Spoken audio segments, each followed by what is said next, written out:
I will probably be down here. I'll be in Queens. I'm sorry. I'll be in Queensbury until 4, and then let's talk about it tonight. Actually, I'm kind of doing a video thing. Cool. All right. I'll see you. Bye. We begin now? Yes. I'm joking.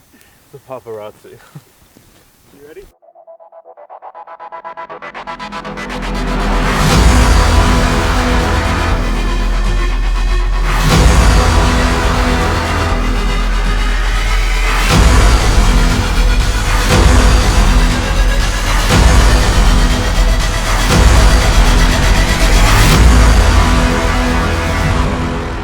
Hello and welcome to this edition of The Assessment. We're here today with Stacy Brayton, who's been a paramedic with Bear Ridge Rescue Squad for how many years now?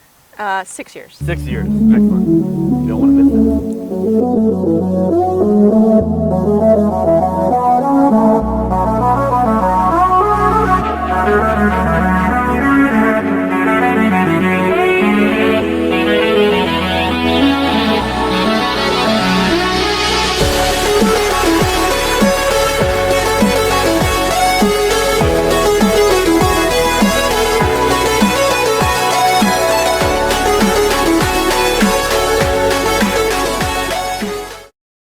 Hello and welcome to this edition of The Assessment. We're here today with Stacy Brayton, who has been a paramedic with Bear Ridge Rescue Squad for a few years now. So, Stacy, you started off as an EMT and then transitioned into paramedic.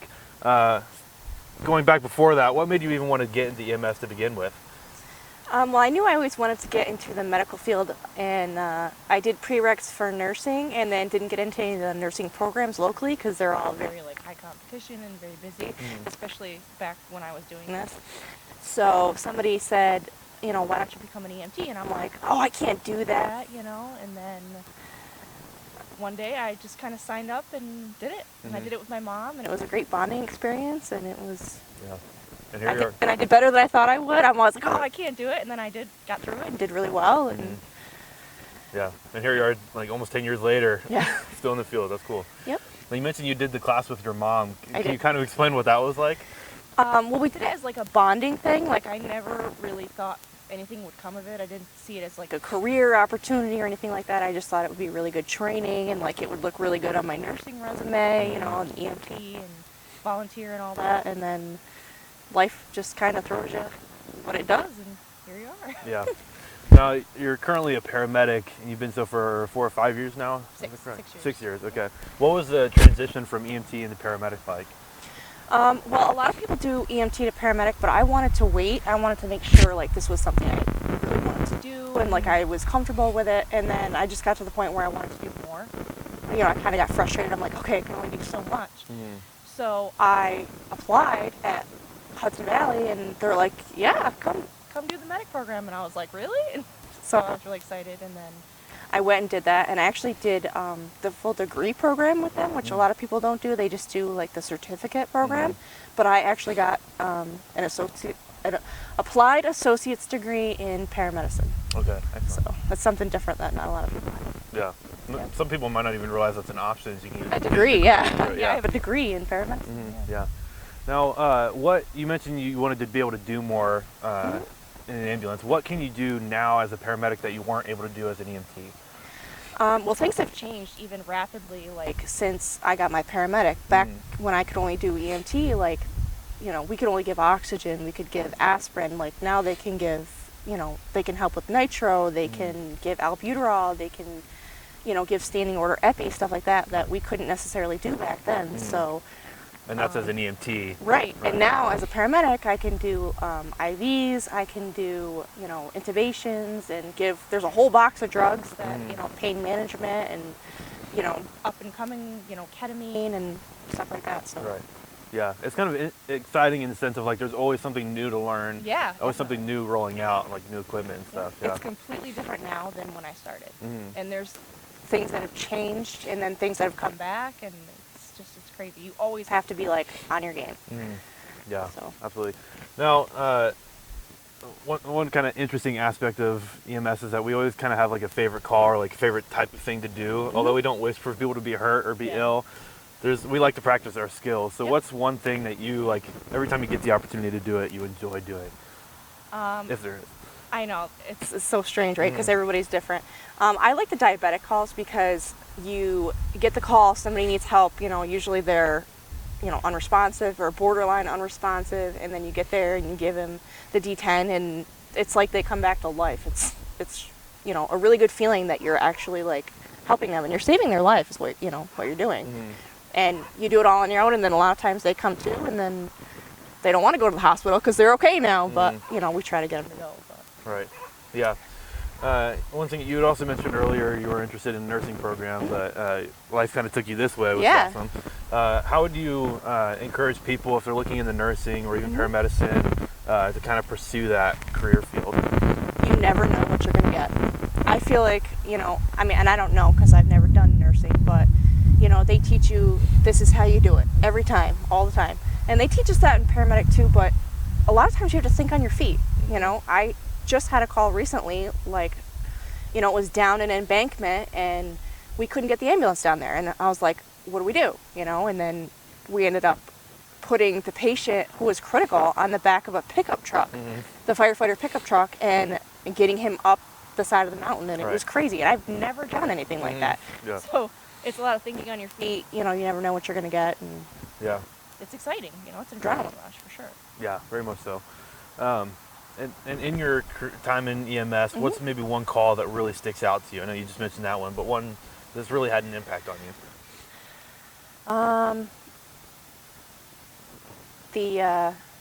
Probably one of the hardest calls for me that definitely sticks in my head was the fatality of the boat crash with a little girl in Lake George. We were the first ambulance on scene, and you just never forget. You never forget the things that were going through your mind, when you got on scene, and then, the resulting court action after, there was just so much to it. It took a big hit, on my mind. And that's definitely one I'll never forget. Sure, yeah. We've even talked about like PTSD related issues and like just the emotional side of like dealing with tough calls. And what that's like. How would you encourage someone that's maybe working through that to actually work through it and get through that process? Reach out. Reach out. Talk to somebody that's been there. I'm going to put myself out there. I've been through it. I've had to take timeouts from EMS over the years, and definitely reach out to somebody that's been through it.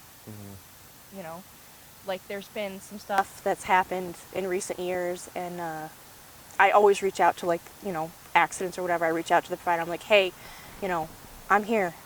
I don't know you that well. You don't know me.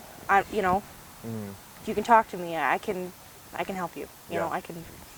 And sometimes that's all people need. They might need a break. They might need, Just to know that someone else has been there themselves. Yeah. And just kind of open up the door for conversation really is huge. So. And you never think it's going to be you. You don't. I never thought it would be me. And you just do what you got to do, And there's ways to work through it, for sure. Yeah. And I'm still here. Right. It's 11 years later, and I'm still here. Right. Yeah. Excellent. So, you've started as an EMT, worked it through paramedic. Where do you see yourself 5 years from now? I'm going to do the volunteer thing. Like, that's always, I really liked it. And then, I transitioned to paid and whatnot. But I've got a new job opportunity, and so I'm going to cut back to just volunteer. And I think that's when I really, most enjoyed it, And I don't know why. It's like, it's the same job. It's just that, I don't know. When I was volunteering, I felt different, Yeah. Even though it's the same exact job. Yeah. One you're getting paid and one you're not. Right. But maybe it's that sense of giving back and serving your community. I'm not sure, but. Right, yeah. And did you started off as a volunteer member? Yeah. Yep. I did volunteer for a year, and then I came down here and joined Bay Ridge, and then I was a volunteer down here for probably 2 or 3 years. Probably 2 years, and then I went and did paid staff, and here I am. Do it for a career and volunteer. And excellent. Yeah, very cool. Now, if someone were to come up to you and ask, how do I join EMS, or like they just wanted information about it, how would you kind of encourage them to join EMS? Well, the first thing I always ask them is, where do you live? Because then I can usually point them to whatever their local squad is. Or, and obviously we all know each other, so we know all our, Like if somebody, for example, was from Chestertown, like I am, I'd say, oh, we'll drop over to North Warren, pick up an application, talk to somebody. They'll point you, where you need to go. Or if they live down here in Queensbury, you just point them in the right direction to where they need to get the information.